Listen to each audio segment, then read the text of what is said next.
I remember many years ago, I was teaching this one student. So we met up, she gave me her provisional license, and she was visibly shaking. And then as she sat in the car, she had what I call tunnel vision, kind of fixed arms on the steering wheel, and still visibly shaking. Naturally, I asked her if she was okay, and it was quite obvious that she had an intense fear or some kind of anxiety around driving that may or may not have been linked to negative experiences in the past. For the whole lesson with her, what we did was we drove forward and back in a straight line. She did the majority of the driving and I assisted, but we just drove forward and back for the whole 2 hours. Why did we do this? So that she could build a positive experience in relation to driving. Some of you might be thinking, well, Neil, why would you charge a student for 2 hours of just moving forward and back in a straight line on a quiet road? Because that's exactly what she needed. She needed to build a positive experience slowly so that her fear and anxiety around driving could become more manageable.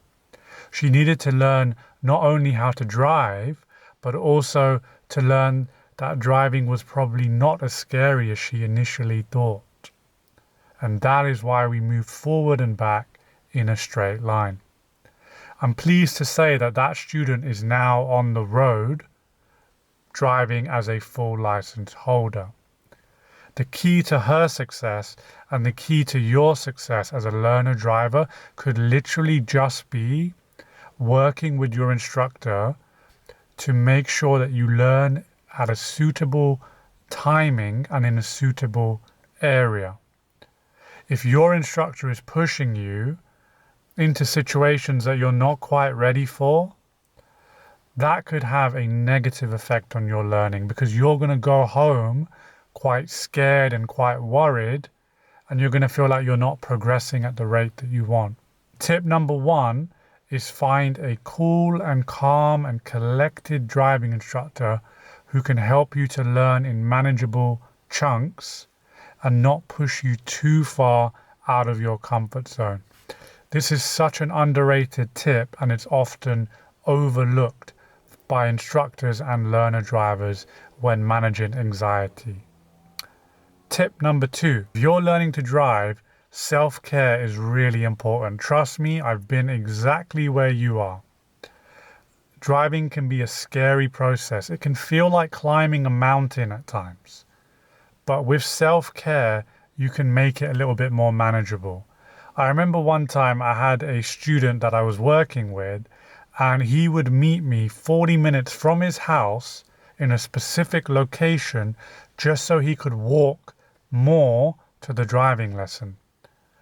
I remember one time I asked him, like, why are you doing this? Like, what makes you want to walk for 40 minutes? I was more curious than anything. And he said that it helped him to get rid of some of the anxiety that he had before the lesson in the form of exercise. And for him, that exercise was walking. And it worked for him.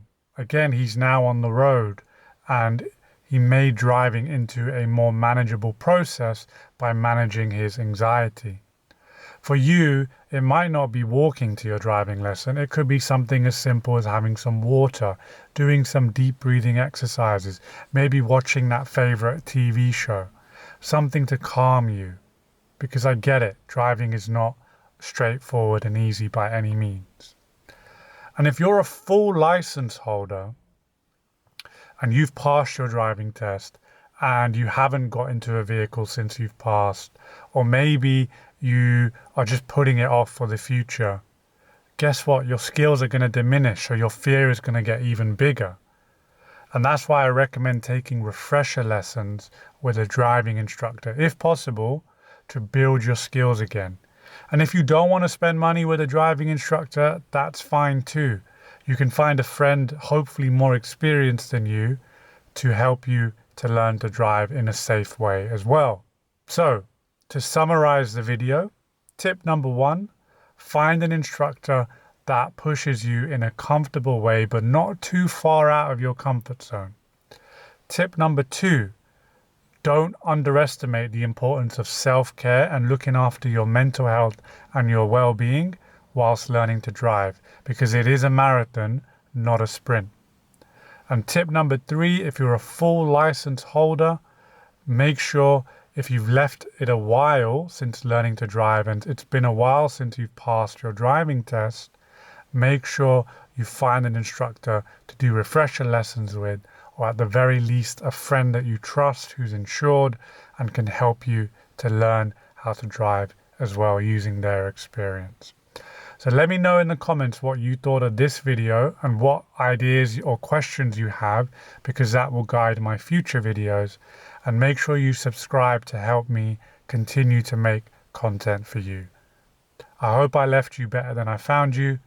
Stay safe on the roads.